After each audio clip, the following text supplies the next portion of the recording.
বিসমিল্লাহির রহমানির রহিম। আসসালামু আলাইকুম। মাননীয় স্পিকার, এই বিলটা আমাদের মাননীয় অর্থমন্ত্রী বাছাই কমিটির মাধ্যমে আমাদের এই মহান পার্লামেন্টে উনি উত্থাপন করেছেন বিবেচনা করার জন্য। আমি গতকালকেই আপত্তি দিয়েছিলাম।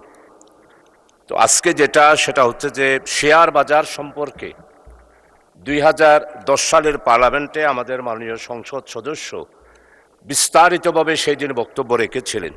শেয়ার বাজারে কি পরিমাণ লুটপাট হয়েছে এবং শেয়ার বাজারের মাধ্যমে কিভাবে অর্থ লুটপাট করে বিদেশে পাচার হয়েছে এই জাতি ভালোভাবেই জানে মাননীয় স্পিকার। কোটি কোটি মানুষ তাদের পুঁজি হারিয়ে পথে বসে গিয়েছে মাননীয় স্পিকার। মাননীয় সদস্য, আপনি কি আপত্তি দিচ্ছেন? আমি আপত্তি দিয়েছি, আপনি পারমিশন দিলে আমি বিষয়টা আনতেছি। এইখানে যারা লুটপাট করেছেন তাদের শাস্তি করেছেন শুধুমাত্র 5 বছর, আর এরপরে জরিমানা 5 লক্ষ। এরপরে 5 কয়ের যেটা সংশোধনী, সেখানে বয়স হলো 65, এটা থাকলেই তো পারে।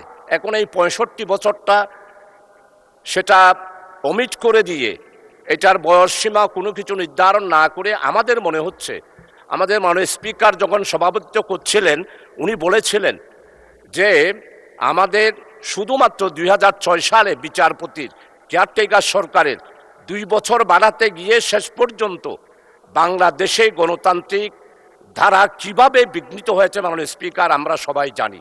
মাননীয় সদস্য, আপনার আপত্তি রিপোর্টের ভিতরে থাকতে হবে। করার জন্য যদি আমাদের সরকারের পক্ষ থেকে যদি এরকম কোনো ব্যক্তি থেকে থাকে, তাহলে আমার মনে হয় এটা তো কোনোদিন স্বাধীনভাবে তাদের কাজ করতে পারবে না। তাই আমি শাস্তি এবং বয়স এই 5 ধারার 1কে উইথড্র করার সেটার ব্যাপারেই মানে স্পিকার আমি আপত্তি দিয়েছি। বিলটা জনমত যাচাই, আমি সংশোধনের জন্য গিয়েছিলাম জনমত যাচাই দেওয়ার, কিন্তু বন্ধ হয়ে গিয়েছিল। তাই এই বিলটি আজকে পাশ না করে জনমত যাচাইয়ের জন্যে এইটা আবার জনমত যাচাইয়ের জন্য জনগণের কাছে পাঠানোর জন্যই আমি প্রস্তাব দিচ্ছি মাননীয় স্পিকার। আপনাকে অসংখ্য ধন্যবাদ।